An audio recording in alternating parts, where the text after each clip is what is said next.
अस्सलाम वालेकुम भाई, क्या हाल है? खैरियत से हैं आप हजरात? ऑनलाइन वाले हजरात दिन रात एक कर दें, मिड नाइट ऑयल बर्न करने की जरूरत नहीं है, सिर्फ डे लाइट ऑयल भी बर्न कर देंगे तो that will be enough for securing your future. And आपने अनथक मेहनत करनी है, दिन रात एक करना है कि एक वक्त आएगा कामयाबी आपके फुट चूमेगी। मेरे ख्याल से कल के नोट्स में बड़ा क्लियरली चीज़ें अपलोड हो गई थी और तकरीबन 3 बजे तक नोट्स अपलोड भी हो गए थे, जिसमें नहीं दोपहर, जिसमें हमने ये अपलोड कर दिया था कि 6 1 और 1 8 एग्रीमेंट वाली जीआरबी थी। फिर उसके बाद स्टेप 2 के तौर पे लेसी के जानने वाले ने डेट की गारंटी की थी, लेसर के जानने वाले ने। फिर उसके बाद लेसर ने सोचा था स्टेप 3 के तौर पे कि टोटल रेजिडुअल वैल्यू 12 है, फिर 12 में से 8 को माइनस कर दिया था और 4 जो बची थी उसके 2 हिस्से कर दिए थे। डेट चाहे गारंटेड है लेकिन स्टिल इसको समझा गया था अनगारंटेड। तो ये मेरे ख्याल से आप लोगों ने नोट्स में देख लिया होगा। हाथ खड़ा करें, कितने लोग आज के बाद डाउनलोड रोजाना किया करेंगे? ठीक है, तो खुद कुछ अपलोड ना करने लग जाइएगा। ओके,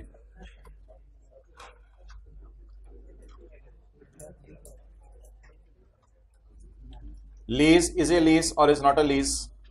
रिवाइज करें जी, पेज नंबर बता दें। Page number 64।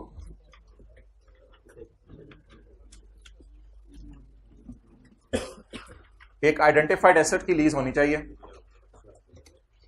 भाई इन सब एसियों को सबको 16 पे कर दें, हमें तो गर्मी लगे। एक विंग्स भी नीचे, विंग्स तो नीचे हैं। इसके एसेट आइडेंटिफाइड होना चाहिए। इसके लिए एसेट एक्सप्लिसिटली भी आइडेंटिफाई हो सकता है और इम्प्लिसिट भी हो सकता है। एसेट आइडेंटिफाइड नहीं समझा जाएगा अगर लेसर के पास बदलने का हक हो। एसेट आइडेंटिफाइड नहीं समझा जाएगा अगर एसेट लेसर के पास बदलने का हक हो। लेसर के पास बदलने का हक कब होता है? जब वो बदल, इधर इधर इधर भाईजान इसी में सीए नहीं हो रहा, इधर सीए हो रहा है। लेसर के पास बदलने का हक तब समझा जाएगा जब वो बदल सकता हो यानी और इससे वो बेनिफिट भी ले सकता हो। एसेट पर कंट्रोल लेसी का तब समझा जाएगा जब वो सारे बेनिफिट इससे ले सकता हो और उसके पास डायरेक्शंस भी हो यूज करने की। Lessee has a right to direct the use of an asset. If lessee has right to direct how and for what purpose the asset is, if lessee has the right to direct, अगर lessee के पास right है, यानी इसको हमने नाम दिया था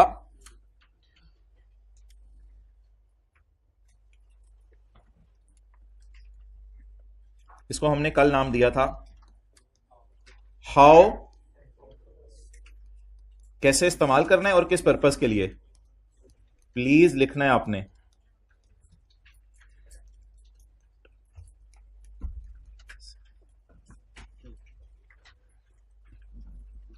भाई ये तो क्लास का एक टाइम होता है ना, उस पर आके फिर बैठना होता है। अब जो भी हो, अब बैग ले लें अपना।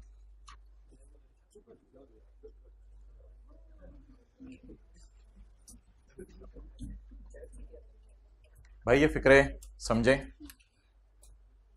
अगर लेसी के पास हक है ये बताने का कि कैसे इस्तेमाल होगा, कब इस्तेमाल होगा, तो बहुत अच्छा साइन है। ये इसको एक और तरीके से भी पेपर में वो लिख सकता है, how and for what purpose is not predetermined by, rather it is determined by lessee। Please लिखें, ये दोनों तरीके से फिक्र आ सकता है। लेसी को ना आपने सारों में कॉमन चीज क्या मिली थी? हमें सारे पॉइंट्स में कॉमन चीज हमें क्या मिली थी कि लेसी को पावर देनी है। लेसी को पावर मिल गई तो लीज बन जानी है। तो अगर लेसी के पास डायरेक्शंस देने का राइट है, यानी how and for what purpose lessee के कंट्रोल में है, फिर तो मजे ही मजे। ये एक और तरीके से भी पेपर में लिख सकता है वो, how and for what purpose is not determined by lessor. ये लेसर इसको डिटरमिन नहीं कर रहा। अगर प्री का लफ्ज मुश्किल लग रहा है ब्रैकेट में लेके पढ़ेंगे तो बिल्कुल ही आसान लगेगा। प्री को ब्रैकेट में लेके, how and for what purpose is not determined by lessor. अल्हम्दुलिल्लाह फिर लेसी की पावर है।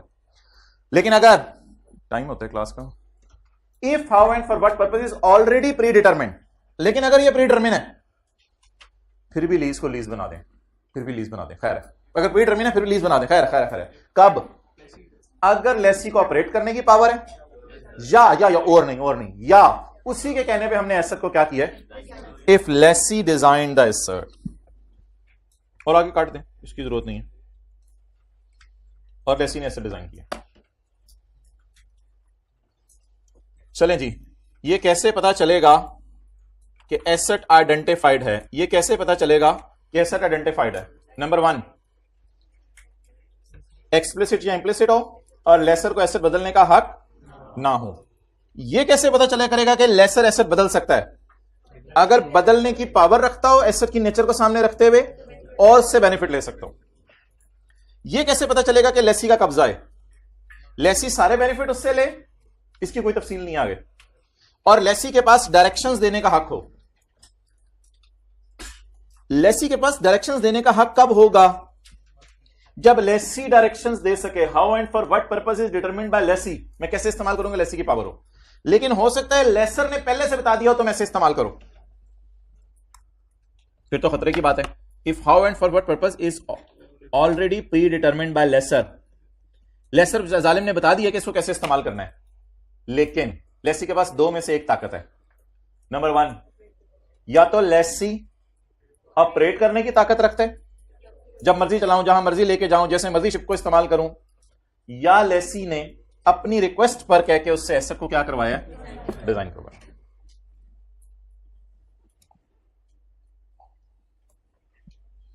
तो ये एक सबसे इंपॉर्टेंट पॉइंट था जो अभी तक आईके अपने टेस्ट नहीं किया हुआ, right to direct the use.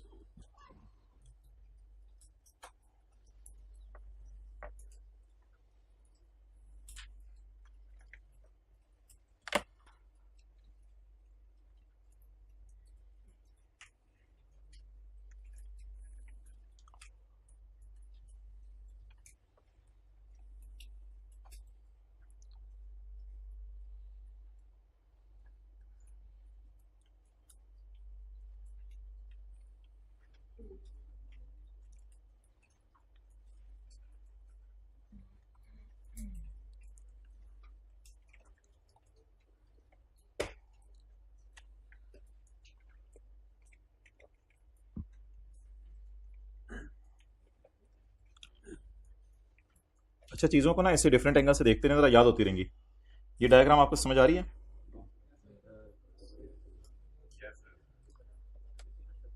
लेकिन ये डायग्राम अगर हम अपने एंगल से देखें तो इसने थोड़ी सी दूरी से बनाई हुई है। Fair value plus IDC is equal to PV of LP plus PV of using, वही गोली वाली बात है, वही गोली वाली बात है, लेकिन उसने समझाई हुई है। ये इक्वेशन हम कब यूज करते हैं? Fair value plus IDC of lessor is equal to PV of LP plus PV of UGRV using implicit rate. जब रेट क्या हो?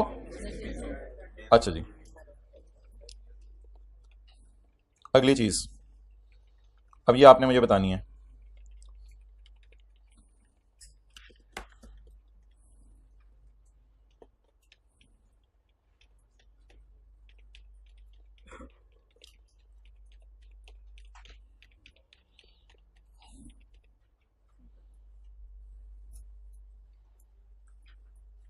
How and for what purpose customer अगर डिसाइड करे,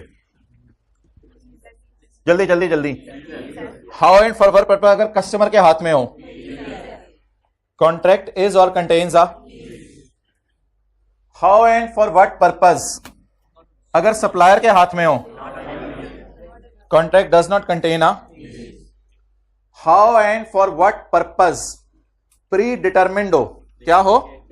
कॉन्ट्रैक्ट में लिख दिया जाए how and for what purpose, है ना, लेसी के हाथ में दिया ना लेसर के हाथ में दिया, क्या हो गया? प्री डिटरमिन हो गया। इसमें फिर फर्दर एनालिसिस है। फर्दर एनालिसिस क्या है? अगर लेसी ऑपरेट कर सकता है या लेसी उसके कहने पर डिजाइन किया है तो फिर लीज क्या होगी? लीज होगी। चलें, इसके नीचे वो मैं दो चीजें लगा के ये डायग्राम अपलोड कर दूंगा। अगर how and for what purpose किसके हाथ में है? बोले हैं लेसी के हाथ में, तो फिर तो लीज लीज है। एंड अगर how and for what purpose lessor के हाथ में है, लेकिन अगर how and for what purpose agreement में लिख दिया गया है फिर भी लीज लीज बन सकती है। कब? जब या वो ऑपरेट करने का हक रखता हो या वो उसके कहने पे एसेट डिजाइन किया गया। चलें जी, ये तो ऐसी मेरी नज़र से डायग्राम गुजर गई थी जब मैं इन सफ़ों में से आपके लिए टेस्ट बना रहा था। ये पता नहीं क्या चीज़ है, छोड़ो प्रयोग, जब सीए करोगे तब देख लेंगे क्या चीज़ है। नेक्स्ट जी, आगे चलते हैं। अब हमारी जी अगली डिस्कशन ये है कि बिल्कुल जिन रिपीटर्स ने ज्वाइन किया क्वेश्चन 2, 3 और 4 पहली दफ़ा टेस्ट में आया है, लास्ट सेशन में टेस्ट नहीं हुआ था, तो इसलिए ये हालात भी ज़रूर टेस्ट दीजिएगा। अब एक दो छोटी छोटी चीज़ें हैं लीज की, वो डिस्कस कर लें, फिर IAS 12 का सवाल बड़ा प्रॉपर करना है आज हमने। अच्छा, एक लीज में ना कभी एक कॉन्सेप्ट आ सकता है एक्सटेंशन ऑफ लीज। अभी मैं पेज खुलवा दूंगा। एक्सटेंशन ऑफ लीज, पहले 4 साल आप किराया दे दो ₹1,00,000, अगले 2 साल किराया दे देना ₹500। आपका क्या ख्याल है, आप लीज एक्सटेंड कराना पसंद करेंगे? एक्सेलेंट, कराना पसंद करेंगे। पहले 4 साल कितना किराया दे दो? 1,00,000, 1,00,000, 1,00,000। एक ऑप्शन है कि अगले 2 साल लीज रिन्यू हो सकती है, लेकिन उसमें आप किराया दे देना 500।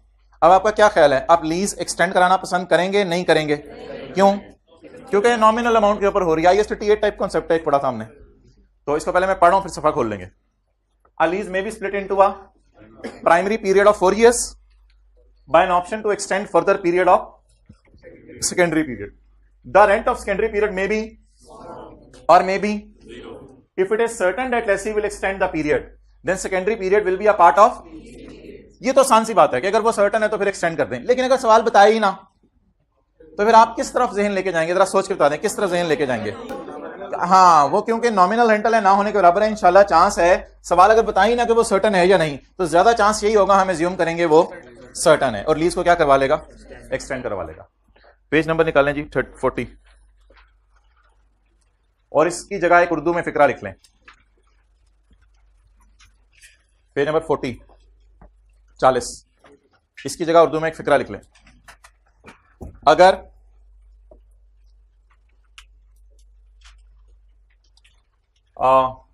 स्टेटमेंट देने से ना बंदा ऑब्लाइज्ड फील करता है, और स्टेटमेंट ना दी हो तो ऑब्लाइज्ड फील नहीं करता, तो मैं डरते डरते क्लास में एक स्टेटमेंट देने लगा हूं कि हमारी जो समरीज थी वो तो 4-5 सफ़ों 3 सफ़ों की अवेलेबल है, लेकिन उसके अलावा कुछ छोटे छोटे डायग्राम्स थी जिनकी आपने तस्वीरें खींची थी, तो वो सारी डायग्राम्स मैं इकट्ठी करके मंडे की क्लास में लाने लगा हूँ। स्टेटमेंट इसलिए दे रहा हूँ ताकि मैं भी ऑब्लाइज्ड फील करूँ, ताकि मंडे को आपको ये डिलीवर हो जाए।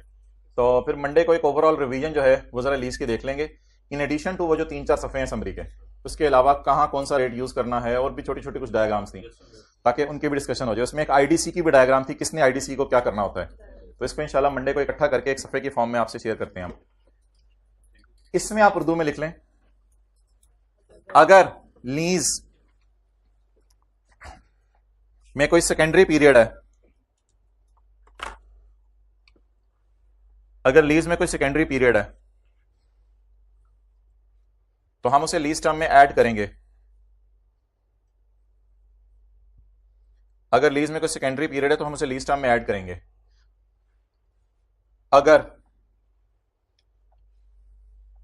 के बाद अगली बात बता दें, अगर सेकेंडरी पीरियड का रेंट कम हो, अगर सेकेंडरी पीरियड का रेंट स्मॉल हो।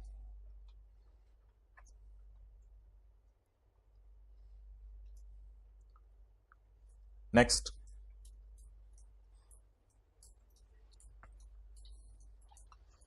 फाइनेंस लीज कैसे डिसाइड होती है? 5 टेस्ट लगा के। अगर उन 5 टेस्ट से प्रैक्टिकली कई दफा ना उन 5 टेस्ट लगाने में मसला आता है, कई दफा ना एसेट की इकोनॉमिक लाइफ नहीं पता चल रही होती, प्रैक्टिकली बहुत चैलेंजेस आ जाते हैं। प्रैक्टिकली कुछ स्पेशल नेचर का एसेट है या नहीं, कई दफा ये पता नहीं चल रहा होता, तो प्रैक्टिकली ना कभी कभी को मसला आ सकता है। तो उसको टैकल करने के लिए स्टैंडर्ड ने कुछ सेकेंडरी इंडिकेटर्स दिए हैं। ऐसी कोई बात पहले भी कभी किसी क्लास में किसी टॉपिक में की थी? कहां?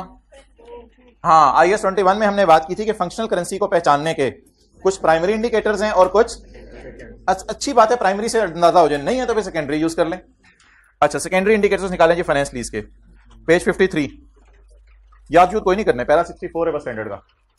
और एक और स्टेटमेंट मैं देने लगा, मंडे को मैं आपको स्टैंडर्ड के पैराज लिखवाऊंगा, तो मंडे को बेशक आप स्टैंडर्ड ले आइएगा। तो मंडे को स्टैंडर्ड ले आइएगा, पार्ट A1, और जिनके पास भी शॉर्ट वाला वर्जन है उसमें तो शायद पार्ट A ही है पूरा एक, तो पार्ट A1 ले आइएगा, जिसमें IFRS 16 के पैरा जरा देख लेंगे स्टैंडर्ड में। उसमें एक लेसी के डिस्क्लोजर्स वाला पैरा होगा, एक लेसर के डिस्क्लोजर्स वाला पैरा होगा, फाइनेंस के इंडिकेटर्स होंगे, बाकी तो ऐसे कोई 3-4 चीजें ही और होंगी, ज्यादा भी नहीं। तो वैसे शुरू में किताब की एक सफा बना भी हुआ है जिसमें स्टैंडर्ड के पैरास लिखे हुए हैं। Indicators of situation that individually और इन combo could also lead could also पिछले वाले तो अपनी जगह could also lease being classified as a finance। अच्छा, फाइनेंस लीज में वैसे आपको क्या लग रहा होता है कि एसेट जा रहा है एलआईसी के पास या एसेट जा रहा है एलआईसी के पास? इसीलिए तो लेसर अपनी किताबों से क्या कर देता था, एसेट को निकाल देता था। तो ये तीनों बातें लेसर के किताबों से एसेट निकालने के लिए होने लगी हैं। स्टैंडर्ड कहता है अगर लेसी लीज कैंसिल कर सकता है और कैंसिल करने के लॉसेस लेसी बर्दाश्त करेगा, तो इसका मतलब है कि इस लीज को आप क्या कह दो, फाइनेंस लीज। इस लीज को क्या कह दो, फाइनेंस लीज। दूसरा, गेन और लॉस, यानी सब कुछ हम लेसी पे डालने लगे हैं। गेन और loss from fluctuation in fair value accrue to lessee. ऐसे की फेयर वैल्यू ऊपर नीचे होगी तो लेसर ने कहा मेरा कोई नुकसान नहीं है, एंड पे तूने नुकसान बर्दाश्त करना है। इसका कोई न्यूमेरिकल नहीं हमने किया और है भी नहीं। And lessee has the ability to continue the lease for a secondary period at आज वाली बात। और अगर लेसी सेकेंडरी पीरियड में कम किराया देकर लीज को बढ़ा सकता है तो फिर ये लेसी के पास ही एसेट जा रहा है, तो लेसर को चाहिए अपनी किताबों से निकाल दे। तो इन एडिशन टू 5 कितने इंडिकेटर्स हो गए, 3।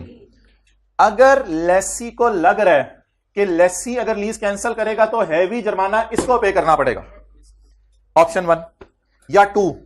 अगेन उसने कहा ये सारी चीजें कंक्लूसिव नहीं है, बस प्रैक्टिकली अगर जिंदगी में कोई मसला है तो ये तीनों चीजें भी देख लेना।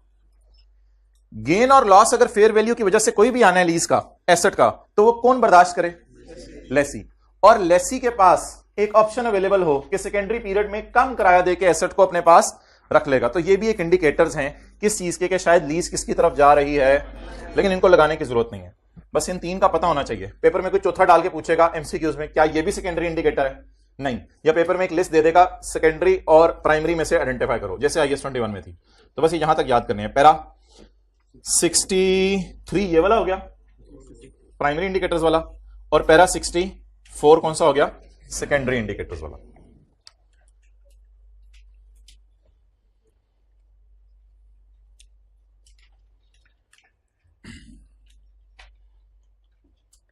होमवर्क का सवाल डिस्कस करने से पहले एक हमारी आईडीसी है जो कि ना हमने रिवाइज ज्यादा नहीं की, डेट इज ऑन पेज 68। जो आईडीसी हमने ज्यादा रिवाइज नहीं की,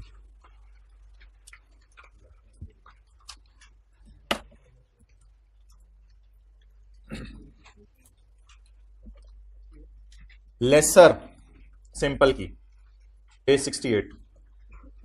सिंपल लेसर के सवाल में डाउन पेमेंट आ सकती है, रेंटल आ सकते हैं, परचेज ऑप्शन की प्राइस आ सकती है, जीआरबी आ सकती है, यूजीआरबी आ सकती है। सिंपल लेसर के सवाल में ये सारी चीजें आ सकती हैं। ये टर्मिनेशन की पेनल्टी आ सकती है। ये सारी चीजें हमने रूट करानी है वर्किंग 1 और 2 से, और ये सारी चीजें आ रही हैं। डाउन पेमेंट आ रही है, रेंटल आ रहे हैं, परचेज की प्राइस आ रही है, जीआरबी यूजीआरबी आ रही है। सिंपल लेसर कभी कभी लॉयर को पैसे दे देता है।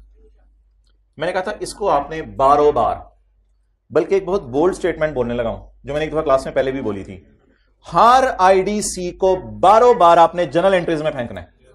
किसी आईडीसी को भी आपने working 1 2 amortisation schedule debt instalment से रूट नहीं कराना। हर किस्म की आईडीसी को, हर किस्म की आईडीसी को आपने बारों बार जनरल एंट्रीज में फेंकना है। लेसी का सवाल है तो ROU debit cash credit. Finance lease का सिंपल लेसर का सवाल है तो lease receivable debit, asset credit और कैश क्रेडिट। आप पास पेपर के 2 सवाल हैं, 2 सवालों में उसकी रिक्वायरमेंट है नोट बनाना। नोट ऐसे बनता है, आप जीआई निकालते हैं, एनआई निकालते हैं और अनअर्न्ड इंटरेस्ट निकालते हैं। ये तीनों चीजें आप निकालकर अमोर्टाइजेशन शेड्यूल बना लेते हैं। अमोर्टाइजेशन शेड्यूल बनाकर हमारे साल की पेमेंट के नीचे, जब आप हमारे साल की पेमेंट के नीचे लाइन लगा देते हैं तो वो सारा का सारा मैच्योरिटी एनालिसिस भी बन जाता है, आगे रिकॉन्सिलेशन भी बन जाती है।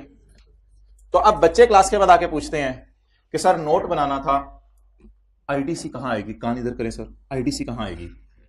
बारों बार एंट्रीज में, बारों बार आईडीसी बारों बार एंट्रीज में आएगी। IDC has nothing to do with note, IDC note से नहीं बननी। बस इसमें पता यह होना चाहिए कि नोट बनता कैसे है। नोट बनता है debt instalment principal interest balance के कॉलम में आखिरी पेमेंट, हमारी साल की पेमेंट के नीचे लाइन लगा के बस नोट इस तरह बन जाता है। एक चैलेंज जो सवाल में यह था। दूसरा चैलेंज जो सवाल में यह था, जो कभी पास पेपर में टेस्ट नहीं हुआ था, डिस्काउंटिंग का एक फटा था। कुछ अरसा पेमेंट्स होती रही थी एरियर्स में और एकदम पेमेंट्स होना शुरू हो गई थी, तो थोड़ी सी उसकी जरा डिस्काउंटिंग की रिवीजन कर लेते हैं क्योंकि टेस्ट वाला सवाल भी था, और फिर इस डिस्कशन को क्लोज करते हैं। अच्छा, अब इसने 2 दफा आईडीसी मांगी है। एक दफा इसने आईडीसी मांगी है पास पेपर के क्वेश्चन नंबर 17 था कल वाला, और एक क्वेश्चन नंबर गावा लिमिटेड वाला था, वो पता नहीं 6 था या 7 था, क्वेश्चन 6। 2 दफा आईडीसी मांगी है और दोनों दफा आई कैप ने इग्नोर किया है। वाई?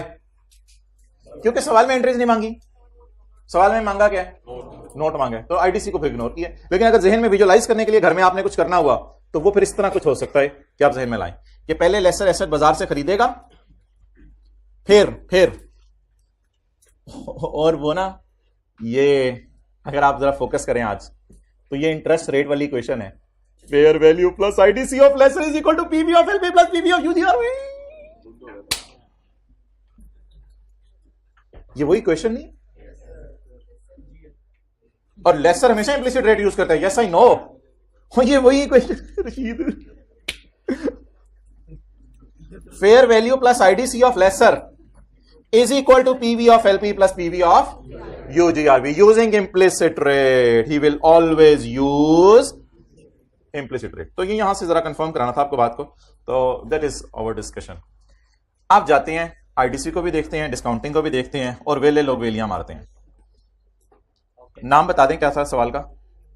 नेपच्यून, नोना, नोना, नोना ही निकले पे आ जाएगा।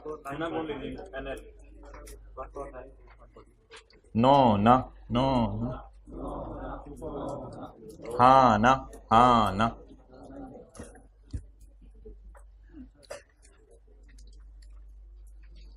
और 1 July 2021 Nonagon Leasing Limited leased a machine to Decagon Limited. Details are as follows. नाम भी इनके वैसी वैसी हैं दोनों के, एक कहता है नोना तो दूसरा कहता है मैं डेका।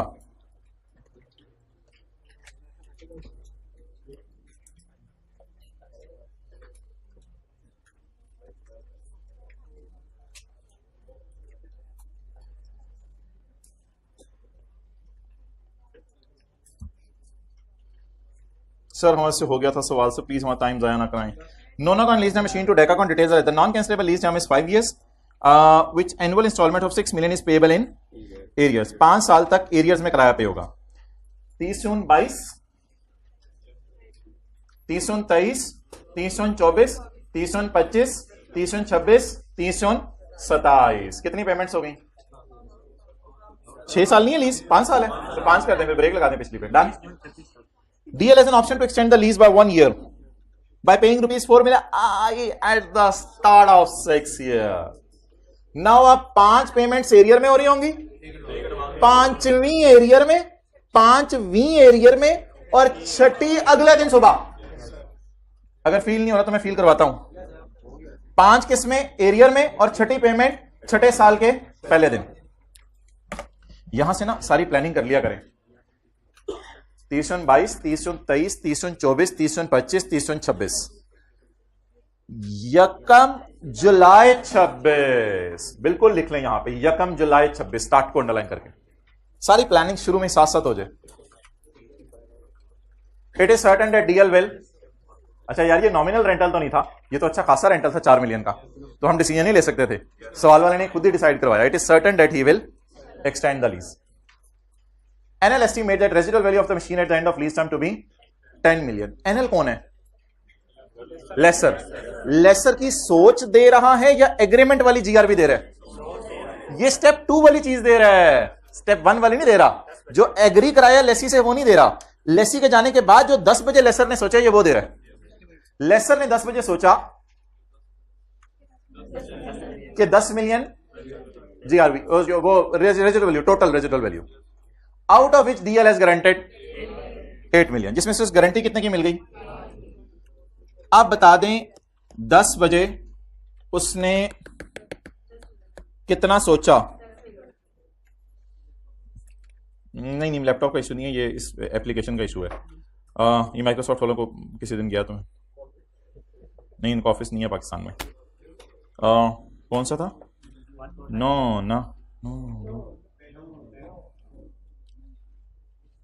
जी। रेजिडुअल वैल्यू सोची कितनी थी लेसर ने? 10 मिलियन। इसमें से गारंटी कितने की ले ली? तो अनगारंटेड 2।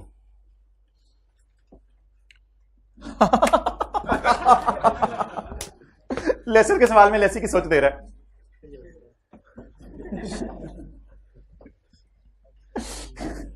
हमें तंग कर रहे पेपर में, हमने हो जाना है। तो लेसर के सवाल में भाई लेसी की सोच का क्या करना है? तो लेसी और लेसर दोनों का सवाल होता तो फिर शायद मैं ये लाइन पढ़ भी देता आपको, लेकिन लेसर के सवाल में वो कह रहे लेसी ये सोच रहा है कि एंड पे ये होगा। लेसर दो काम करता था, 9 बजे उससे लिखवाता था कि तू इतनी गारंटी कर, और 10 बजे सोचता था कि एंड पे एसेट की वैल्यू ये होगी। NL incurred IDC of 1 million, NL ने आईडीसी इनकर की है 1 मिलियन की। द इंटरेस्ट रेट चुपा in the lease is 11% per annum. The useful life of machine is 8 years। तो एक मसला इसने हल कर दिया। सवाल में जो टेंशन ले रही 6 डिवाइडेड बाय 8,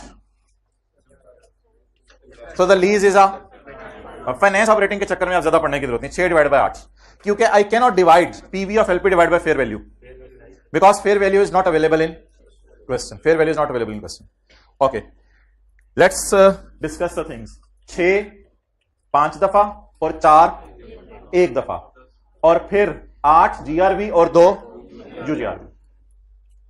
ये वाला फॉर्मूला लगेगा।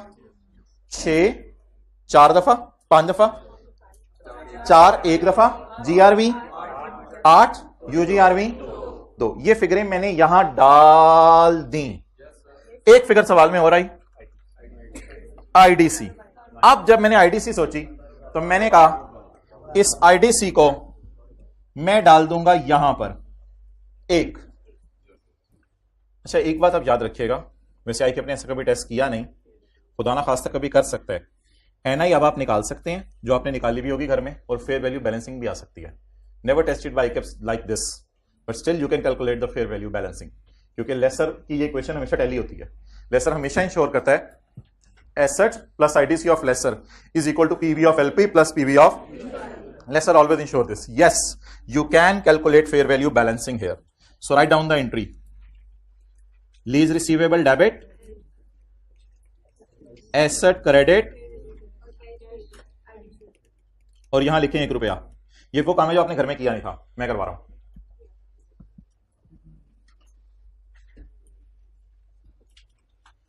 पेज 149।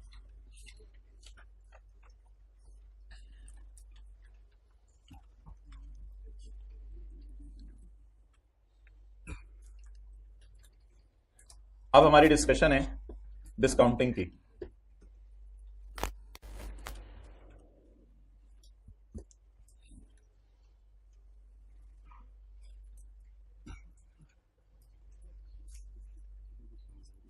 अब मैं आपको जरा शो करने लगा हूं पेपर में चीजें कैसे पलटी खाती हैं। Every attempt has his own कड़िच, जो वो सवाल में डालता है। द कड़िच of this attempt was this line, and ये जो एक किराया एडवांस में पे हो रहा है। डिस्काउंटिंग का चैलेंज था, ये था जिसने डिस्काउंटिंग गलत कर दी इसकी बेस पे, या इस 5 मिलियन को भी कहीं यूज कर लिया, तो उसके 9 में से 7 नंबर आ जाएंगे।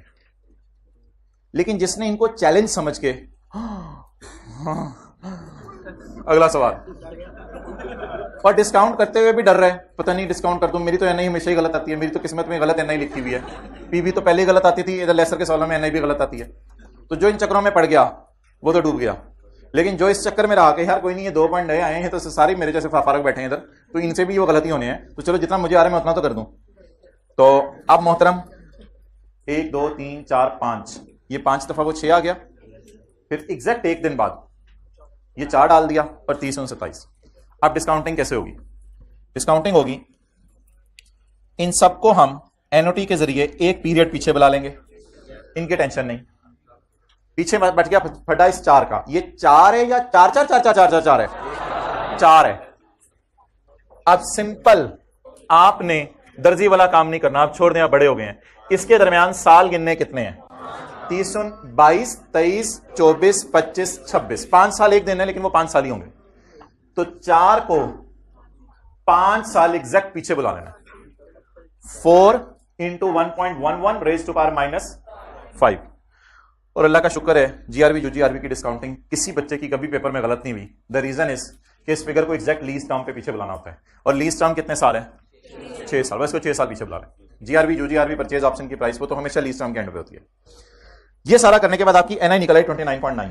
सो व्हाट आई वाज सेइंग, कि you can take this bold decision in paper. जी, what is fair value? 28.9. So that was a bit new thing for you.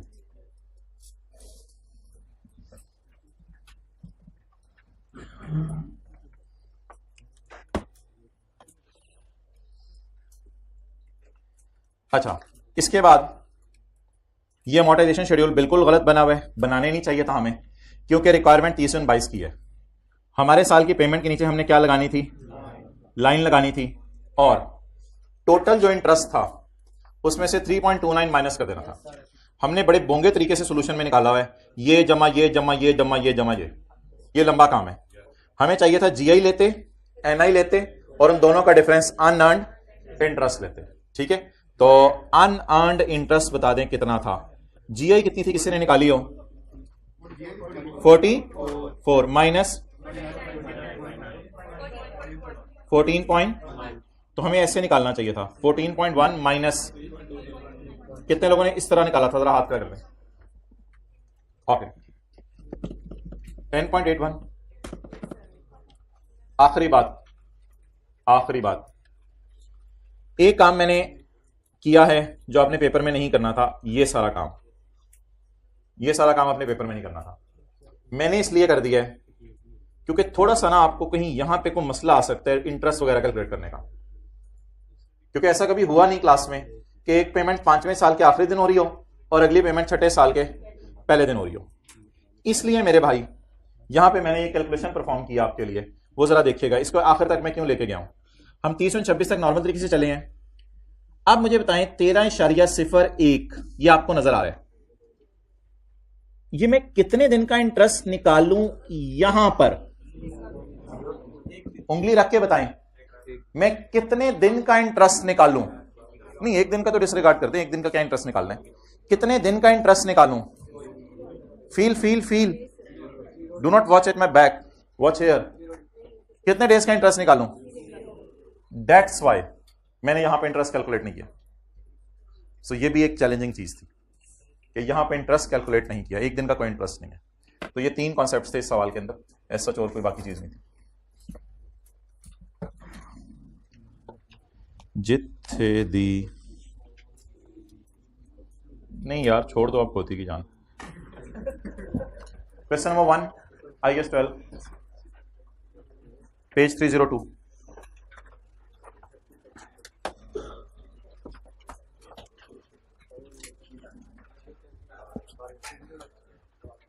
हमारा जो प्रॉफिट बिफोर टैक्स होता है उसे कहते हैं accounting profit. Profit before tax होता है उसे क्या कहते हैं? Accounting profit. अच्छा, लीज के मुझे बताएं कितने सवाल पसंद करेंगे होमवर्क में? 6 या 7? 8, ठीक है। ये जो प्रॉफिट होता है, this profit is called as, बोलें कौन सा प्रॉफिट? Accounting profit. जिन्होंने लेट ज्वाइन किया कम से कम लीज के पहले 2-3 लेक्चर ले लें ताकि IAS 12 में आपको मसला ना आए।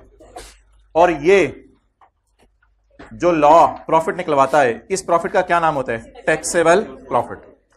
तो इस किताब में और इस किताब में जाते हुए हमने पढ़ा था डिफरेंस आ जाता है। Difference may be due to depreciation, difference may be due to bad debt, and difference may be due to gain loss on disposal. Accounting वालों के खर्चे उल्टाने होते हैं, अकाउंटिंग वालों के खर्चे।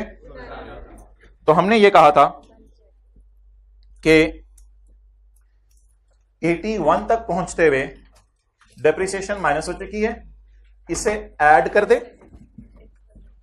देखिए मैं इधर ही कैलकुलेशन आपको करवा देता हूं खड़े खड़े। 81 में इसे ऐड बैक कर दें, इसकी जगह आप माइनस कर दें 23। अकाउंटिंग प्रॉफिट तक पहुंचते हुए अकाउंटिंग वालों का लॉस माइनस हो चुका है, इसे क्या कर दें? मैं आपको नोट करने का टाइम दूंगा, ये जरा बड़ा अच्छा तरीका जो मैं कर रहा हूं। अकाउंटिंग वालों का खर्चा माइनस हो चुका है, इससे इसकी जगह 81 को मैं सेट करने लगा हूं, इसकी जगह क्या माइनस कर दें? टैक्स वालों का लॉस कितना है? 16। अकाउंटिंग वालों का अंदाजा उल्टा दें और टैक्स वालों का एक्चुअल बैड डेट डाल दें। अकाउंटिंग वालों का गेन उल्टा दें। ये तो मैंने शुरू ही माइनस से किया, ये क्या चक्कर है? तो ऊपर तो मैं कर रहा था plus minus plus minus plus minus, एकदम मैंने माइनस क्यों कर दिया? अकाउंटिंग वालों की इनकम लेस करके उल्टा दें, और टैक्स वालों की इनकम जरा बताएं कितनी है, इसको रिकॉर्ड कर दें। अच्छा, फिर एक चीज अब ऐसी है, जो अकाउंटिंग वाले माइनस करेंगे, हम आज टैक्स वाले कभी माइनस नहीं करेंगे। वो चीज है पेनल्टी या फाइन टू गवर्नमेंट। टैक्स वाले कहेंगे हम ये कभी माइनस नहीं करने देंगे, और अकाउंटिंग वाले कहेंगे हम इसको माइनस करने देंगे। अकाउंटिंग के टीचर ने कभी भी क्लास में डिडक्शन का लफ्ज नहीं बोला, हमेशा एक्सपेंस बोलते हैं। तो ये जो डिडक्शन का लफ्ज है ना, एक बात सुन लें, यह हमेशा टैक्स वालों की नजर में बोला जाता है। और फिर डिडक्शन के बाद दो सवाल अराइज होते हैं, या टैक्स वाले इसको माइनस करने दें, इसको कहते हैं डिडक्शन अलाउड, और अगर टैक्स वाले माइनस ना करने दें, डिडक्शन। जिस खर्चे को हमने फाइन के नाम से 22 रुपए माइनस कर लिया, उस खर्चे को टैक्स वाले कहते हैं हम माइनस, इसको उल्टा दें,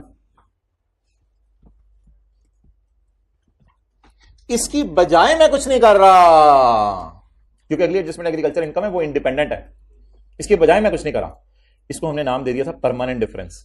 कभी भी टैक्स वाले इसको माइनस नहीं करने देंगे। और एक इनकम है 2 रुपए की, टैक्स वाले ने कहा यार हमने इस पर टैक्स नहीं लेना, हमने कहा हमने तो प्रॉफिट रिकॉर्ड कर दिया है। उन्होंने कहा नहीं नहीं नहीं, 81 में ये 12 पड़ा हुआ, इस पर हमें टैक्स नहीं चाहिए। इसको क्या कर दें? जवाब 100। अकाउंटिंग प्रॉफिट से चल के किस प्रॉफिट पे आ गए? टैक्सेबल प्रॉफिट पे। गवर्नमेंट को टैक्स किस पे जमा करवाना है? चलें आप बता दें, अकाउंटिंग खर्चों को, जल्दी जल्दी बोलें, ऐड बैक करना है, अकाउंटिंग गेन्स को माइनस करना है, टैक्स वालों के खर्चों को माइनस करना है, टैक्स वालों की इनकम्स को, इन दोनों पे मैं कुछ साइन नहीं लगा रहा, ये परमानेंट डिफरेंस है। तो we should be very clear, accounting वालों के खर्चों को ऐड करना है, और अकाउंटिंग वाली इनकम्स को, टैक्स वालों के खर्चों को और टैक्स वालों की इनकम्स को ऐड करना।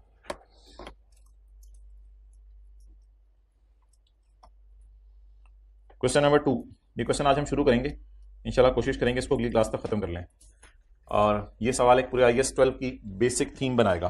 क्वेश्चन नंबर 2 कोशिश करेंगे शायद आज ही खत्म हो जाए, लेकिन वरना कल तक इसको खत्म कर लेंगे। एक हमने एसेट खरीदा है जी 200 रुपए का, चिटीलाल के मुताबिक इसको हम कितने % डेप्रिशिएट करें? नहीं यार, क्वेश्चन 3 करना था। एक हमने एसेट खरीदा 30,000 रुपए का, कितने का खरीदा है? 30,000 रुपए का। अकाउंटिंग वालों की नजर में पहले साल कितना डेप्रिशिएट करें, और अकाउंटिंग वालों की नजर में अगले साल कितना डेप्रिशिएट करें? 60%। डन। टैक्स वालों की नजर में उल्टी कर दें, सवाल कह रहे हैं, सवाल बताएगा। टैक्स वाले पहले साल कितना डेप्रिशिएट करेंगे? ज्यादा। अगले साल, इसको कहते हैं टैक्स वालों ने डेप्रिसिएशन को एक्सेलरेट कर दिया, एक्सेलरेट कर दिया ना। पहले साल हमने कितना डेप्रिशिएट किया? 40 की स्पीड पे गाड़ी चलाई हमने, उन्होंने कहा धू धू धू सॉन्ग, धुज नहीं बोलना, उन्होंने 60 की स्पीड पे चलाई, तो टैक्स वालों ने डेप्रिसिएशन को क्या कर दिया? एक्सेलरेट। अकाउंटिंग प्रॉफिट दोनों सालों का ₹1,00,000 है, इतना बड़ा इत्तेफाक, दोनों सालों का अकाउंटिंग प्रॉफिट लाख। अकाउंटिंग वाले और टैक्स वाले सीधे लकीर तरीके पर डेप्रिशिएट कर रहे हैं, यानी ये WDV वाला मेथड नहीं है, ये स्ट्रेट लाइन मेथड है। तो अकाउंटिंग वालों की नजर में 2 साल बाद एसेट फुली डेप्रिशिएट हो जाएगा, टैक्स वालों की नजर में भी 2 साल बाद एसेट फुली डेप्रिशिएट हो जाएगा। अब हम सिर्फ एक सादा सा काम करते हैं जो बचपन में करते थे, प्रॉपर्टी प्लांट एंड इक्विपमेंट का टी अकाउंट बनाते हैं अकाउंटिंग वालों की नजर में, और प्रॉपर्टी प्लांट एंड इक्विपमेंट का टी अकाउंट बनाते हैं टैक्स वालों की नजर में। अकाउंटिंग वालों की नजर में 3 × 4 कितना होता है? 12। अकाउंटिंग वालों की नजर में 12,000 डेप्रिशिएट कर देंगे पहले साल, और 3 × 6 अगले साल 18,000 डेप्रिशिएट कर देंगे, और ऐसे चीख मार के दूसरे साल के एंड पे मर जाएगा। टैक्स वालों की नजर में पहले साल डेप्रिशिएट कर देंगे 18,000 और अगले साल डेप्रिशिएट कर देंगे, तो बातें बहुत आसान है। अब आप ऐसा करें, तीसरे सफे से शुरू करें काम, वर्किंग नंबर 1 और वर्किंग नंबर 2। वर्किंग नंबर 1,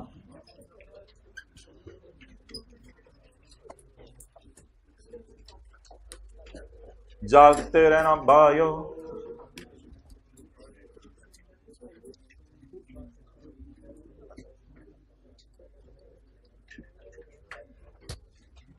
वैसे एक सफा भी आपके लिए काफी था, लेकिन जरा खुली जगह रखवा दिया। वर्किंग वन, दो ही सुने आप। Property plant and equipment account का मैं कॉस्ट और अकोमोडेशन का अलग अलग अकाउंट नहीं बना रहा, मैं एक ही अकाउंट बना रहा हूं। बहुत इंपॉर्टेंट स्टैंडर्ड शुरू हो चुका है, IAS 12। अच्छा जी, मुझे बताएं मैंने पहले साल खरीदा कितने का? 30,000 का।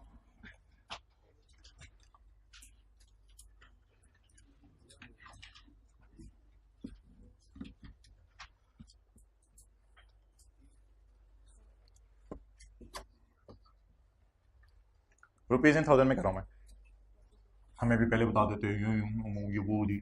अच्छा जी, डेप्रिशिएट करें जी पहले साल।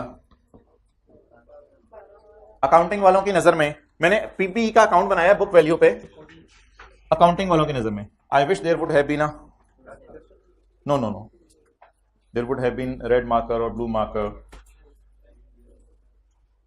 इधर नहीं देखना होगा, कितनी दफा बताया भाई, ब्लू और रेड मार्कर का पता कराएं। नहीं नहीं, प्रिंसिपल ऑफिस से नहीं, टीए भाई को कह दें। आप मुझे डिप्रिसिएशन निकलवा दें उतनी देर में। 300 पे 30 पे जी बोलें बोलें, पहले साल की अकाउंटिंग डिप्रिसिएशन।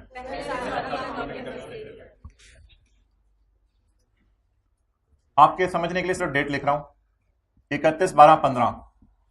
बोले जी 18 का मतलब बोले carrying amount at the end of first year, carrying amount at the end of ना ना ना, हाइब्रिड में बातें नहीं, शुक्र है। अब इस क्लोजिंग को क्या बनाए? ओपनिंग।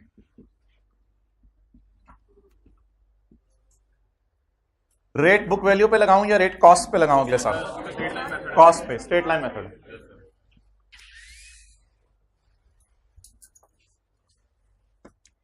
ये डेप्रिसिएशन किस साल की मैं निकाल रहा हूं? 16 की। 30 इंटू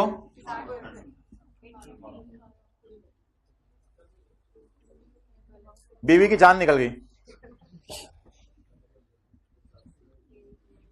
इन्ना लिल्लाहि व इन्ना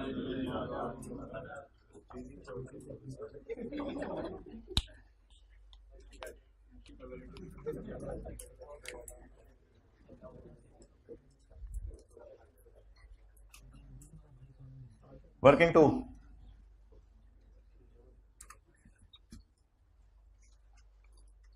घर वाले, रिश्तेदार, सबको अपनी जिंदगी में एसेट समझना है, एक बार याद रखिएगा।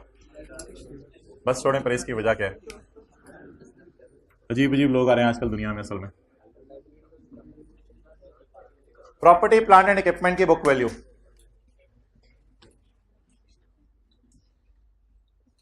बेटों के मुंह से ही आपने भी सुना होगा जिंदगी में, अब्बा जी ना जा रहे हैं और ना सही हो रहे हैं। सुने कभी जिंदगी में?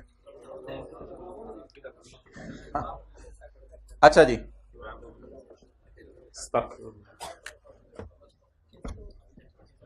जी लाल,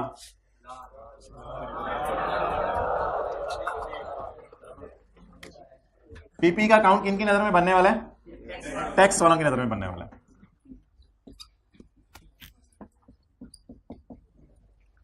जी छोड़े सारी बातें, पढ़ाई तो होती रहती है।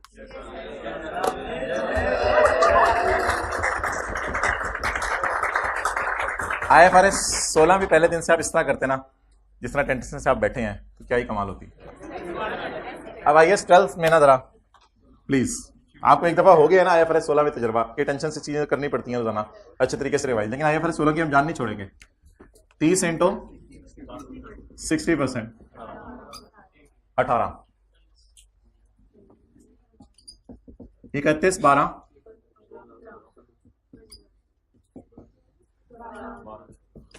12।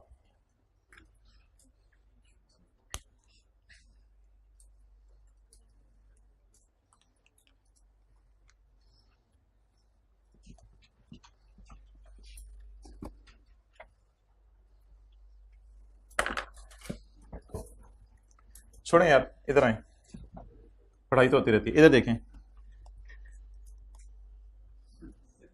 कभी आपको अगर गलती से टेस्ट चेक होके मिला हो तो आपने उसको डिग डाउन किया हो कि मेरी पीवी गलत है तो मेरी डिस्काउंटिंग में मसला है, मेरी पीवी गलत है तो मेरी डिस्काउंटिंग में मसला है। फिर आपने देखा हो कि पीवी तो सही थी, मेरी जर्नल एंट्रीज गलत हैं तो जर्नल एंट्रीज में मसला है। फिर आपने कभी सोचा हो कि पीवी तो सही निकली है लेकिन पी एंड एल के अंदर जो इंटरेस्ट एक्सपेंस आ रहा है उसमें गलती है, वो जरा क्रॉस है, वो फिगर सोल्यूशन से मैच नहीं कर रही। इस तरह जब आपने सारा, उधर ही रुके, इस तरह जब आपने सारा देख लिया कि इस टेस्ट में ये मसला है, तो वो देखने के बाद मैं आपको बता दूं हम अपने जमाने में क्या करते थे। अगर हमें पता चल जाता पीवी गलत है, बाकी हमारी जर्नल एंट्रीज भी सही है, P and L balance sheet गलत अमोर्टाइजेशन शेड्यूल की बुनियाद पर फिगर सही उठा के बन गई है, तो फिर हम ये करते थे कि जितने पास पेपर के सवाल सामने नजर आ रहे होते थे, जो हमने कर लिए होते थे, उनकी एक सिटिंग में 15 मिनट में पीवी निकाल के चेक कर लेते थे कि कहां मसला आ रहा है। वहां से अंदाजा हो जाता था कि पीवी को कैसे सेट करना है। फिर किसी सवाल में पीवी में आपने देखा डाउन पेमेंट आपने सही डाली, रेंटल आपने सही डाला, लेकिन जीआरवी यूजीआरवी आप सही नहीं डाल रहे, जीआरवी यूजीआरवी सोल्यूशन में कुछ हो रहा है, आपने कुछ और डाली हुई है। फिर जीआरवी यूजीआरवी का मेन वाला लेक्चर रिवाइज किया और फिर उसके बाद जितने पास पेपर के सवाल नजर आ रहे हैं उसमें से देखा जीआरवी यूजीआरवी ये सवाल पढ़ के इसमें इतनी, इसमें ये, तो इस तरह नजर मार ली। फिर इस तरह किसी ने आईडीसी के अंदर मसला किया कि इनिशियल डायरेक्ट कॉस्ट में मैंने गलत लिखी, तो उसने सारे सवालों को नजर मारी, पहले आईडीसी की समरी रिवाइज की और नजर मार के देखी इस आईडीसी के अंदर मुझे ये मसला नजर आया, तो इस सवाल में क्या हुआ था, इस सवाल में क्या हुआ था, इस सवाल में क्या हुआ था। तो ये एक रिदम में बैठ के जब इन चीज़ों को इस तरीके से देखा जाता है तो फिर आप वहां पहुंच जाते हैं कि कामयाबी आपके फुट चूमती है।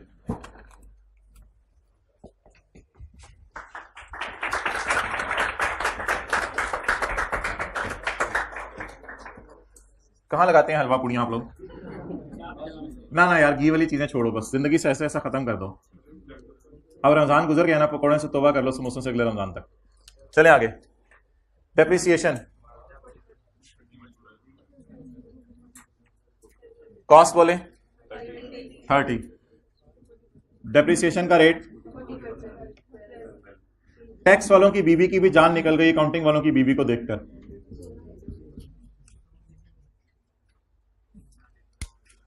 लाल,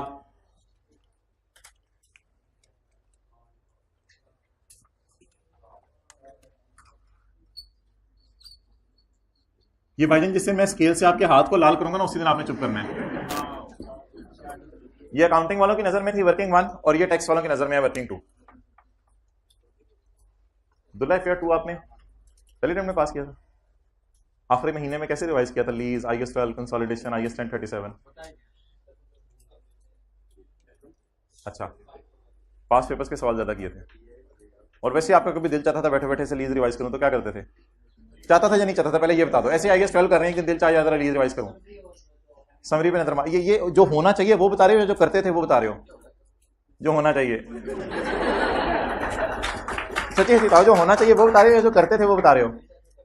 जो करते थे वो बता रहे हो। ठीक है, वेल डन, क्लास के बाद मिलिएगा। अब जी सबसे पहला चैलेंज वो होगा जो कल हमने किया था, दोनों सालों का हमने टैक्स निकालना है। इससे पहले चंद टर्मिनोलॉजीज जिनको याद कर लें। क्या भूखें थोड़ी देर में क्लास में निकल गई होती। ये अकाउंटिंग वालों की डेप्रिसिएशन पहले साल की, ये अकाउंटिंग वालों की डेप्रिसिएशन दूसरे साल की। ये टैक्स डेप्रिसिएशन कहा करेंगे इसको, पहले साल की, ये टैक्स डेप्रिसिएशन दूसरे साल की। कैरिंग अमाउंट पहले साल की, कैरिंग अमाउंट दूसरे साल की। टीबी मुंह से निकालें, टीबी टैक्स बेस, टैक्स नहीं tax, tax base, tax base, tax base, tax base, base base. Tax वालों की बीवी का नाम बताएं हमने क्या रखा है? वालिदैन ने जो उसका नाम रखा था छोड़ें, आप शादी हो गई है। टैक्स वालों की बीवी का हमने नाम क्या रखा है? Tax base. रुखसाना आज के बाद मैं तुम्हें सलमा कह के बुलाऊंगी, ठीक है? मर्जी। आगे चलें। अब आप मुझे ये बताएं, करंट टैक्स की वर्किंग हमने परफॉर्म की थी कल, वो वर्किंग करते हैं। Working number 3, calculation of current tax. Current tax की कैलकुलेशन अकाउंटिंग वालों ने पहले साल कितना कमाया? 1 लाख। अगले साल कितना कमाया? 1 लाख। और साल कौन कौन से? 15 और 16। 16 में इधर लिख देता हूं, 15 इधर लिख देता हूं। प्रॉफिट, जिसे प्रॉफिट बिफोर टैक्स भी कह सकते हैं और अकाउंटिंग वालों का प्रॉफिट भी कह सकते हैं।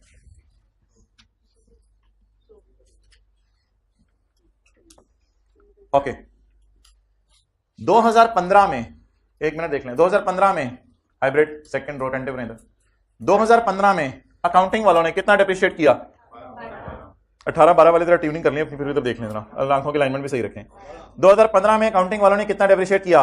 12 को उल्टाकर ऐड बैक कर दें, ये अकाउंटिंग वालों ने माइनस किया हुआ है, उल्टाकर जो टैक्स वाले चाह रहे हैं, जो टैक्स वाले चाह रहे हैं वो माइनस कर दें। टैक्स वाले कितना चाह रहे हैं? उल्टा दें अकाउंटिंग वालों की डेप्रिसिएशन और रिकॉर्ड कर दें टैक्स वालों की डेप्रिसिएशन पहले साल की।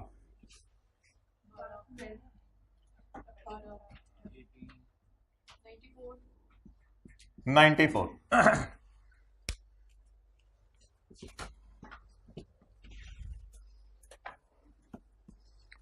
ये जी कितना कमाया है? 100। इसने क्या कहा कितना कमाया है? 100। और इस ये क्या कह रहे कितना कमाया है? 94। तो दोनों में इख्तलाफ आ गया due to the reason of depreciation. दूसरे साल अकाउंटिंग वालों ने कितना डेप्रिशिएट किया?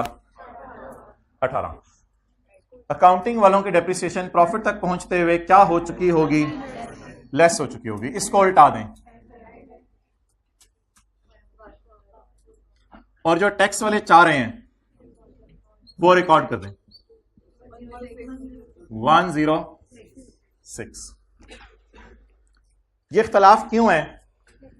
हमने 200 कमाया, टैक्स वालों ने भी 200 कमाया। हमने 2 साल में कितना कमाया? टैक्स वालों ने क्या कहा कितना कमाया? It was a temporary difference. दूसरे साल के एंड पे खड़े होकर अब हमारी कोई लड़ाई नहीं है, तुम भी तो कह रहे 200 कमाया अकाउंटिंग वालों, टैक्स वाले भी कह रहे हैं 200 कमाया।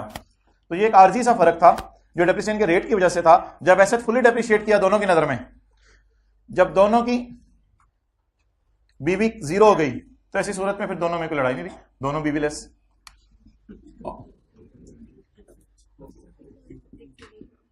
टैक्सेबल प्रॉफिट,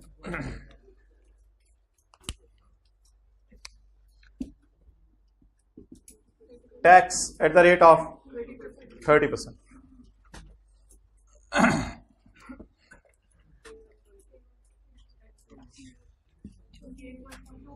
28.2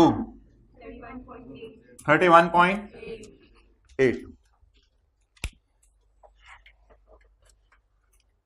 94,000 पर 28,200 टैक्स आ रहा है और अगले साल 1,06,000 पर 31,800 टैक्स आ रहा है।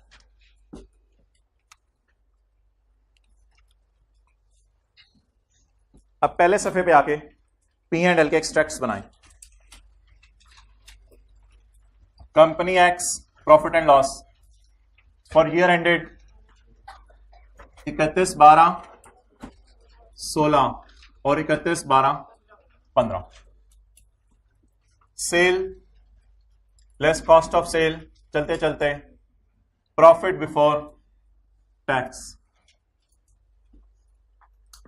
अकाउंटिंग वालों ने अपनी किताबों में कितना प्रॉफिट शो किया था? 100। इस साल भी 100।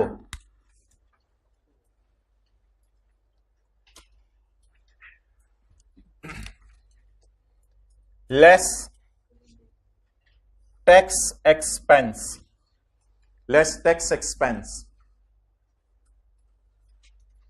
टैक्स एक्सपेंस की तरफ अब मैं मूव करने लगा।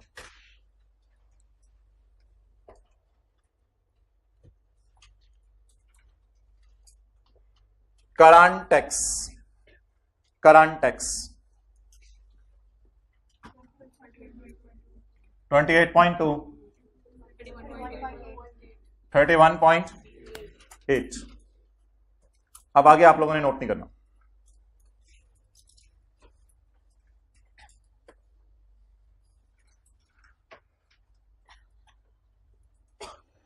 जब टोटल करेंगे तो लेस का साइन तो लग जाएगा ना। अभी तो मैंने खर्चे के साथ बस ऐसे लिख दिया जी।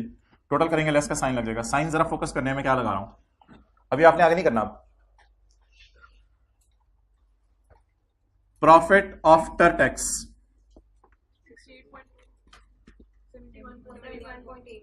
8 इस पर यूजर्स ऑफ फाइनेंशियल स्टेटमेंट्स ने एतराज किया। उन्होंने कहा, ये अब नोट नहीं करना आपने, यूजर्स ऑफ फाइनेंशियल स्टेटमेंट ने एतराज किया। उन्होंने कहा कि यह मुनासिब नहीं है कि पहले साल आप कमा रहे हो 100 और 28 रुपए हुकूमत को दे रहे हो, अगले साल भी कह रहे हो हम कमा रहे हैं 100 और 31 रुपए हुकूमत को दे रहे हो शरिया 8। तो there is a mismatching, there is a mismatching. इस मिसमैचिंग को रिमूव करने के लिए IAS 12 बना और इंशाल्लाह अभी थोड़ी देर में हम 100 का 30-30 यहां लाएंगे और यहां 70 आपको नजर आएगा, यहां आपको 70 नजर आएगा। एक हम साइंस मारने लगे हैं जिससे ये मिसमैच रिमूव हो जाएगा। अगर यूजर्स को फाइनेंशियल स्टेटमेंट आपने इस तरह भेज दी तो यूजर्स निहायत परेशान होंगे कि भाईजान ये क्या बात है कि दोनों साल कमाया बराबर है लेकिन दोनों साल टैक्स डिफरेंट दे रहे हैं और बचा कुचा जो हमें बांट रहे हैं वो भी डिफरेंट है। इस इशू को एड्रेस करने के लिए एक स्टैंडर्ड बना जिसका नाम था IAS 12। यह स्टैंडर्ड इतना जरूरी था कि अभी तक IAS 16 भी अकाउंटेंट्स बना नहीं सके थे। PPE के ऊपर तो पता नहीं कब जाके स्टैंडर्ड बना, वो तो IAS 12 उससे कहीं पहले का बन चुका हुआ था। तो IAS 12 एक स्टैंडर्ड बना जिसने इस इशू को एड्रेस किया और उसने कहा यह मसला तो बड़ा खतरनाक है। इन्वेंट्रीज का स्टैंडर्ड तब तक बन चुका था IAS 2, फिर बीच में कोई 3, 4, 5, 6, 7, 8, 9, 10, 11 आए होंगे। उसके बाद एक स्टैंडर्ड आया IAS 12। उसने कहा यह मसला बहुत खतरनाक है, यूजर्स इस तरह परेशान हो जाएंगे, तो इस मसले को हमेशा के लिए एड्रेस कर दो। उसके लिए मैं एक लफ्ज बोलने लगा हूं फॉर योर सिंपल डिस्कशन कि मैं खर्चों के लिए पॉजिटिव साइन यूज कर रहा हूं। मुझे पता है इन द एंड तो वो नेगेटिव हो ही जाएंगे ऊपर से, लेकिन इस डब्बे के अंदर मैं खर्चे के लिए कौन सा साइन यूज कर रहा हूं। जिन्होंने पहले पढ़ा हुआ मैं नेगेटिव यूज करता था डब्बे के अंदर, लेकिन अब मैंने थोड़ी बुक में चेंजेस कर दी हैं सारी। अच्छा, खर्चे के लिए मैं कौन सा साइन यूज कर रहा हूं, पॉजिटिव साइन। और इन द एंड जब सोल्यूशन होगा तो इंशाल्लाह नेगेटिव करके इसको फारग कर देंगे, वो कोई मसला नहीं। अच्छा, तो ये तो सिंपल सी बात है, डब्बे में पहले डाल दो फिर नीचे लेके नेगेटिव लिख दो, वो कोई मसला नहीं। जैसे अकमुलेटेड डेप्रिसिएशन आप करते थे, opening 4, depreciation for the year 3, फिर जमा करके 7 आती थी तो 7 से ब्रैकेट लगा देते थे, तो जिस तरह IAS 38 IAS 16 में करते थे। खर्चा पॉजिटिव साइन के साथ मैंने शो कर दिया, खर्चा पॉजिटिव साइन के साथ शो कर दिया। अब जबरदस्ती कोई चीज नहीं करनी, मैचिंग या एक्रूअल कॉन्सेप्ट अब हम लगाएंगे। इससे पहले मुझे बता दें आप, ये तो कैलकुलेशन गलत है। इस कैलकुलेशन के अंदर एक लाइन आएगी जो मिसमैचिंग को रिमूव करेगी, जिसका नाम डेफर्ड टैक्स होगा, करंट टैक्स नहीं होगा। जब ये हम डालेंगे तो सारी फिगर सही हो जाएंगी। इससे पहले जनरल एंट्रीज 2015 में और 2016 में खर्चा debit, current tax expense debit और करंट टैक्स पेएबल, ये मैंने जनरल एंट्री कर दी। अगले साल खर्चा डेबिट, गवर्नमेंट को ये पे करना है, गवर्नमेंट के रूल डिफरेंट है। 31.8 पेएबल क्रेडिट, खर्चा डेबिट पेएबल क्रेडिट, ये 2 एंट्रीज मैंने कर दी। ये 15 के साल की, ये 16 के साल की। अब इधर वो एंट्रीज आएंगी जिनकी फिगर्स यहां पोस्ट होंगी, उससे मिसमैचिंग रिमूव हो जाएगी। अब मिसमैचिंग रिमूव करने के लिए हम एक अकाउंटिंग कॉन्सेप्ट की मदद लेंगे, that is called as matching और एक्रूअल कॉन्सेप्ट। मैंने कमाया कितना 100, 14 तबक रोशन हो। मैंने कमाया कितना, टैक्स किस पे दिया। आपके ख्याल से हुकूमत वाले इतने अच्छे हैं कि मैं 100 कमाऊं और मुझे 94 पे टैक्स लेकर रिलैक्स कर दें? इतने अच्छे नहीं है। आप 31, 12, 15 की रात को सोते हुए तैयार रहें, फ्यूचर में आपके साथ वो होगी जो आपको याद रहेंगी। फ्यूचर में आपके साथ बड़ी बुरी करने वाली है हुकूमत। ये हुकूमत ने कोई हमें टॉफी खिलाई है। अभी कमाया हमने कितने, डेप्रिसिएशन एक्सेलरेट कर दिया ना उन्होंने। डेप्रिसिएशन एक्सेलरेट करने के जैसे प्रॉफिट कम हो गए और हमने टैक्स क्या दिया है। You should be mentally prepared, in future there will be some hand with you. Future में आप लोगों के साथ कुछ होने वाली है। आपने कमाया कितना, टैक्स किस पे दिया। You should feel liable while sleeping. Before sleeping, while sleeping तो ख्वाब आ जाएगा। यू शुड फील लायबल, अल्लाहुम्मा बिस्मिका मुतवहिया पढ़ने के साथ यू शुड फील लायबल कि कुछ ना कुछ अगले साल आप हमारे साथ करेंगे, इतने अच्छे नहीं है हुकूमत वाले। इस लायबिलिटी को मैं बुक करने लगा हूं, इस लायबिलिटी को मैं बुक करने लगा हूं। खर्चा डेबिट, लायबिलिटी क्रेडिट, ये जो लायबिलिटी की एक फीलिंग है, इस फीलिंग को मैं बुक करने लगा हूं, रिकॉर्ड करने लगा हूं। बचपन के एतबार से बात कर लेते हैं। 100 सवाल होमवर्क में मिले, 94 करके सोए। 6 सवाल करने के लिए लायबल फील करेंगे, 6 सवाल करने के लिए लायबल फील करेंगे। लेकिन ऐसा नहीं है कि आप 6 के लिए लायबल फील करें, आप 6 पर 30% भी तो लगाएं ना, क्योंकि इस फिगर में भी तो 30% लगा हुआ है, तो 6 पर कितने परसेंट लगाएं? क्या आप 6 टैक्स देंगे फ्यूचर पे या 6 पर? मैचिंग कॉन्सेप्ट क्या कहता है? कमाया कितना? 100, खर्चा कितना बुक करो? 100 पर 30%। मैचिंग कॉन्सेप्ट ये कहता है। मैंने खर्चा किस पे बुक कर लिया? 94 पे। क्यों? मैं मजबूर हूं, मैंने गवर्नमेंट को ये जमा करवाना है, एफबीआर का लॉ ही है, मैंने तो गवर्नमेंट को जमा कराना है। लेकिन क्या अगर मेरे अंदर अकल है, शऊर है, तो I should be very clear कि फ्यूचर में क्या होने वाला है। मुराकबे में क्यों गए हो यार? काफी देर से गए हुए हो, वापस आ जाओ। मैंने कमाया कितना? किस पे टैक्स दे दिया? Should I feel my self relax कि मैंने 102 पे टैक्स दिया, मैंने 1-2 होमवर्क और करके सो गया हूं अगले कल वाले दिन वाले भी? और शुड आई फील अजीब? आई शुड फील अजीब, मुझे अजीब फील करना चाहिए, मैं कंधों पे एक बोझ हो। और वैसे देखें फ्यूचर में ये हो भी गया है। जो बोझ आप महसूस कर रहे थे ना, वो फ्यूचर में फील करें। आपने कमाया कितना? हुकूमत ने टैक्स किस पे ले लिया? आपने जाएगा ये चाहते नहीं ऐसी, ये अच्छा ये टॉपिक लाई थी मुझे, ये टॉपिक लाई थी मुझे, मैं तो हुकूमत ने कर दिया आपके साथ जो करनी थी। फील हो रहा की है? अगले साल आपका टैक्स था 30 रुपए, अकल है? अगले साल टैक्स कितना बनना था? 30, लेकिन दिया कितना? वो जो टॉफी खिलाई थी वो वाली आप वापस निकाल ली। ओके, अब मुझे बताएं 31/12/15 की रात को मैं लायबल फील कर रहा हूं या एंटाइटल्ड फील कर रहा हूं? कितना कमाया? किस पे टैक्स दे दिया? 94 पे। किस पर दे दूंगा? 6 पर टैक्स दे दूंगा, 6 पर टैक्स दे दूंगा। 6 जरा 30%, 1 पॉइंट। खर्चा डेबिट, लायबिलिटी क्रेडिट। ये कोई आर्टिफिशियल खर्चा नहीं है, ये एक्रूअल कॉन्सेप्ट के मुताबिक है। अगर 100 कमा रहे हैं तो टैक्स भी किस पे देना है? 100 पे। ये बोंगी है 94 पे टैक्स दे के आगे हो आप। अब इस जर्नल एंट्री को किसी तरह मुझे पोस्ट करवा दें, हमारे साल पोस्ट करवा दें। खर्चा डेबिट, ये कर दिया था। खर्चा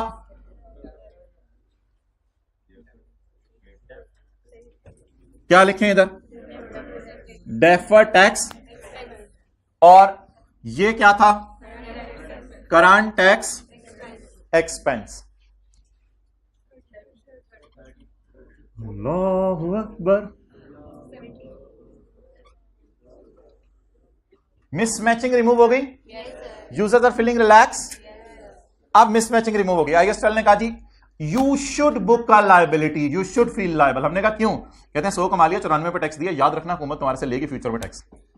तो फ्यूचर में जो होना है वो हमें नजर आने लग गया है। अब बच्चे कहते हैं हमने क्या ऐसा किया है कि हम लायबिलिटी बुक करें? हमने प्रॉफिट कमाए हैं। अब वो कहते हैं कोई इवेंट हुआ नहीं, आप लायबिलिटी की बुक करें। हमने तो पढ़ा था लायबिलिटी के पीछे एक शर्त है, पास्ट इवेंट होना चाहिए। Past event is earning of 6 कमा लिया है, किस पे टैक्स दे दिया? 100 में से 100 के हिस्से कर देना। 100 में से किस पे टैक्स दे दिया करंट ईयर में? किस पे डेफर करके दे देंगे? 100 में से 96 पे अभी दे दें, 94 पे, और 6 पे डेफर करके दे देंगे। अगले साल आपने क्या करना है? अगले साल आपने इस लायबिलिटी को in the form of cash discharge नहीं करना। ये लायबिलिटी क्रिएट हुई है तो अगले साल में कोई एंट्री करूं liability debit cash credit, in the form of cash discharge नहीं होगी ये लायबिलिटी। प्लीज, ये कैसी लायबिलिटी अकाउंटिंग में जो कैश की फॉर्म में डिस्चार्ज नहीं होती? क्यों? एक और अकाउंट इंश्योर कर लेगा ये कैश की फॉर्म में डिस्चार्ज हो जाए। अगले साल खर्चा होना कितना चाहिए था? 30, लेकिन मजबूरन हुआ कितना? ये जो पेएबल क्रेडिट की है ये अब आप डेबिट करके कैश क्रेडिट करेंगे। वो एंट्री हम नहीं करते होते आज तक, आईकेएफ ने भी कभी नहीं की। इसके बाद अगली एंट्री होती है करंट टैक्स पेएबल डेबिट, और कैश हुकूमत को आप जमा कराते हैं। वो 1.8 यहां से कैश फॉर्म में रूट हो जाएगा। आपने अब अगले साल क्या करना है? आपने अगले साल सोचना है मैंने खर्चा ओवर बुक कर लिया क्योंकि 1.8 ऑलरेडी बुक हो चुका था पिछले साल। अब आपने इस एंट्री को यहां उल्टा देना, इस एंट्री को आपने यहां उल्टा देना। कितना खर्चा बुक होना चाहिए था 30, कितना किया 28.2, कितना और कर लें, कितना खर्चा रियलिटी में बनता था 100 जरा 30%, 30, कितना खर्चे में डाला, कितना ज्यादा डाला, वो जो खर्चा डेबिट हुए आपने खुद मिसमैचिंग करवाई है। अब ये जो खर्चे में पड़ा हुआ है डेबिट, इसको आप करें क्रेडिट, टैक्स एक्सपेंस क्रेडिट, ताकि ये वाला डेबिट पड़ा हुआ है ये क्रेडिट हो जाए और आपस में मिसमैच क्या हो जाए, खत्म हो जाए। लेकिन इसका नाम करंट टैक्स नहीं रखना। बोलें खर्चा डेबिट, खर्चा क्रेडिट, खर्चा डेबिट। कितना पड़ा होना चाहिए था वैसे खर्चे में 30, अगर हमारे टैक्स में खिलाफ ना होता 30, पड़ा कितना हुआ, तो अब हम क्या करते हैं खर्चा, और ऑब्वियसली एसेट की लाइफ ही खत्म हो गई है।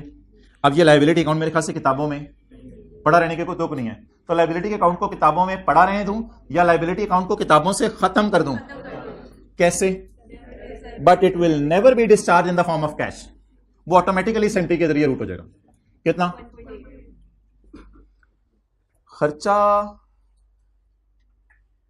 खर्चा डेबिट, खर्चा डेबिट, खर्चा, खर्चा,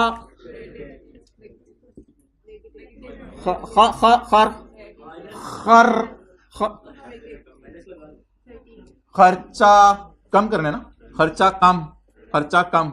खर्चे के लिए अगर पॉजिटिव साइन का यूज कर रहे हैं, खर्चे के लिए अगर पॉजिटिव साइन यूज कर रहे हैं, बोले इधर खर्चा, खर्चा, खर्चा, खर्चा उल्टी, उल्टा, जो मर्जी करें, खर्चा उल्टा, उल्टा, ब्रैकेट, किट किट, अल्लाहु अकबर।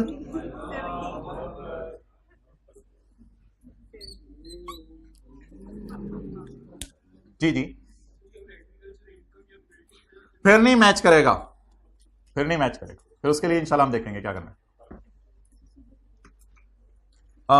मेरे भाईजान सारे अटेंटिव हो जाएं, इस तरह नहीं हमें दिमाग लड़ाना पड़ेगा पेपर में।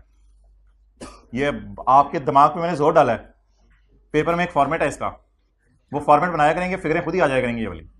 अब मैं वो फॉर्मेट बनाने लगा हूं, ये तो आपका दिमाग अगले पिछले 10 मिनट आपके दिमाग पे आज जो है वो हमने एक रिफ्रेशर डाला है ऊपर कि जरा देखें आपका दिमाग रनिंग में है या नहीं।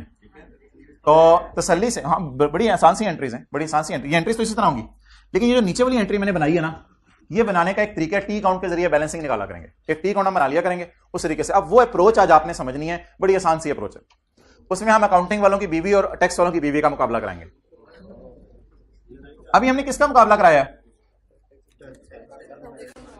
एक्सपेंसेस का नहीं कराया यार, खुदा का खौफ करो, प्रॉफिट्स का मुकाबला कराया। अभी हमने किसका मुकाबला कराया है, प्रॉफिट्स का मुकाबला करा के लॉजिक लगाई है। मैं कह रहा हूं प्रॉफिट्स का मुकाबला छोड़ें, उसकी बीवी और उसकी बीवी को लड़वा दें, मसला खत्म। मतलब है मसला हल, खत्म का मतलब हल। अकाउंटिंग वालों की बीवी आ जाएगी डंडे सोटे लेके, टैक्स वालों की बीवी आ जाएगी डंडे सोटे लेके।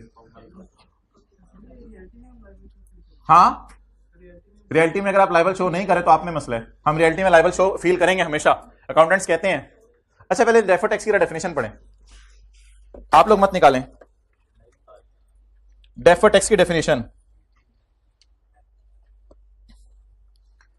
Deferred tax it is an accounting mayor, ये एक अकाउंटिंग मैयर है, यूज टू मैच, मैचिंग के लिए होती है use, tax effects of transaction with their accounting impact.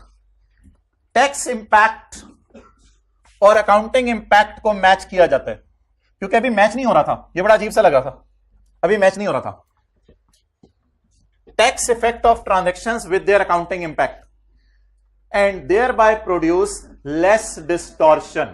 It is following of produce less distortion. हमारे सवाल में तो वैसे डेटा इतना अच्छा है कि there is no distortion now. अब बिल्कुल डिस्टॉर्शन खत्म हो गई है, कोई डिस्टॉर्शन हमें नजर नहीं आ रही। 100 कमाया 70 यूजर्स के लिए अवेलेबल है, जब मर्जी आके ले जाएं। 100 कमाया 70 यूजर्स के लिए अवेलेबल है। इस 70 को हम डिविडेंड बांटने के लिए इस्तेमाल करते हैं। हमारे पास इतना प्रॉफिट पड़े कि अब हम डिविडेंड बांट सकते हैं। तो आसान सा तरीका सोचने का,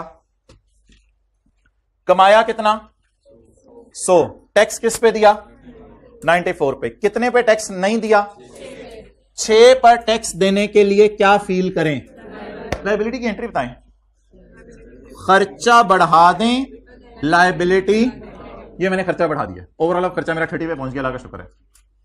हम एक रिकॉन्सिलिएशन बनाएंगे कल, जिसमें मैं कहूंगा 100 के ऊपर 30% लगा के देखें, आप कहेंगे 30 आया, मैं कहूंगा आपकी रिकॉन्सिलिएशन मैच करगी। कल हम रिकॉन्सिलिएशन बनाएंगे, 100 पे 30% लगाएंगे, 30 आ जाएगा, कहेंगे लो जी हमने सवाल सही सॉल्व किया। दूसरा, बस जागते रहना, किसी तरह ये इंश्योर करना है। अगले साल क्या हुआ, अगले साल वैसे वैसे वैसे बताएं, खर्चा बनता कितना है 100 पे 30, कितना बुक किया है, अब डिस्टॉर्शन शुरू होगी। अब इसमें 1.8 का खर्चा डेबिट पड़ा हुआ है। अब इस टीई को, TE means tax expense debit, TE को क्या कर दें क्रेडिट, वो आगे नाम है, खर्चा कम कर दें। और दूसरा काम क्या करें, अगर ये लायबिलिटी मैंने डेबिट ना की तो ये लायबिलिटी किताबों में नजर आती रहेगी। इसको कैसे खत्म करें, ये जो क्रेडिट की थी इसको डेबिट करो।